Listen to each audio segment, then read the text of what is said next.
Hi everyone. I've been really excited to see what other people have posted so far. It's been a lot of neat things, and I'm excited to share with you the three artifacts that I picked, which was actually a lot harder than I thought it would be. But the first one that I chose was actually star jewelry. Stars are something that have been really important to me throughout my entire life, and it all actually stems back to my grandparents. Their last name is Starner, and my grandmother loves stars. It's something that she, just thought was really cool that her name was now Starner. And my grandfather, shortly after they got married, they've been married for 70 years now, bought her this beautiful star necklace. And he actually bought himself a matching one and then 10 additional copies of the same necklace, which he wanted to pass on to his children, grandchildren, and great grandchildren. So these have truly become just a multi generational symbol in our family, and it's something that we all wear quite a bit. Actually, all three, my mother is on the left and my younger sister is on the right. Actually, all three of us have them on in this picture, and it's something, as I was going back through, it's something that we wear constantly and just as a complete connection, for us all. I actually liked it so much. My grandmother was not thrilled about this, but I got a tattoo of the star, and that has opened a lot of doors too, and just kind of let me into some different communities that I might not have gained entrance to before that.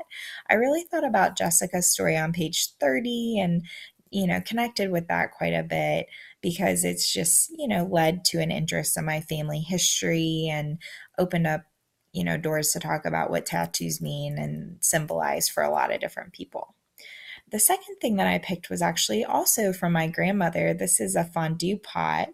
And the reason that I chose this, my very first date, my husband and I went to the melting pot. I guess he wanted to impress me by taking me there. So obviously it worked out. 10 years later, we're still married. And later on, when I was telling my grandmother, about what a nice time we had, she gifted me with this fondue pot that was somewhere in her basement from the 1980s, and good night. We have used this thing just nonstop over the years, constantly with friends and family, just for different dinners that we've had.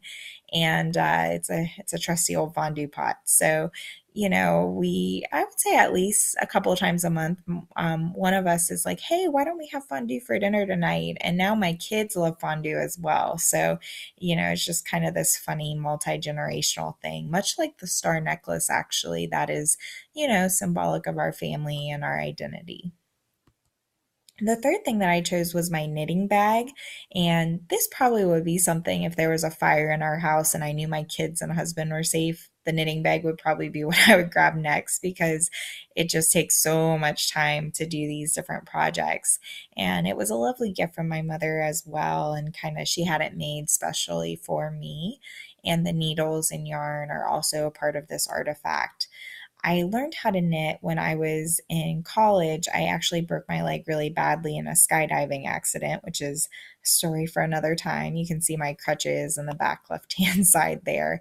And a neighbor came over. She took me to the library, which was the artifact crossing boundaries. And with our needles and our yarn, we sat down and we got some books, and she taught me how to knit.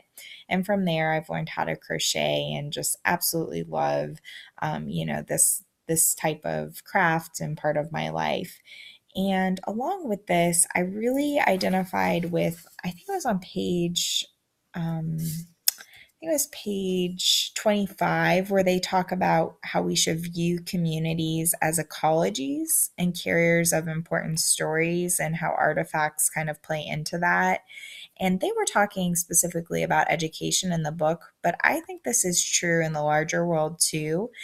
An example of this specifically with the ball of yarn and needles or my knitting bag is the Ravelry community, which is an online mecca of yarn arts. And basically, you can see all the different multimodal literacies on this page, whether it be photos or blogs or, forum where people can talk back and forth. And it's just a really cool space where people who love this craft can go. And it kind of is the artifact carrying over across many different modes. So the star necklace, the fondue pot, and the knitting bag were the three things I chose, and I'm excited to see what everybody else has in store. Thanks for your time today, guys.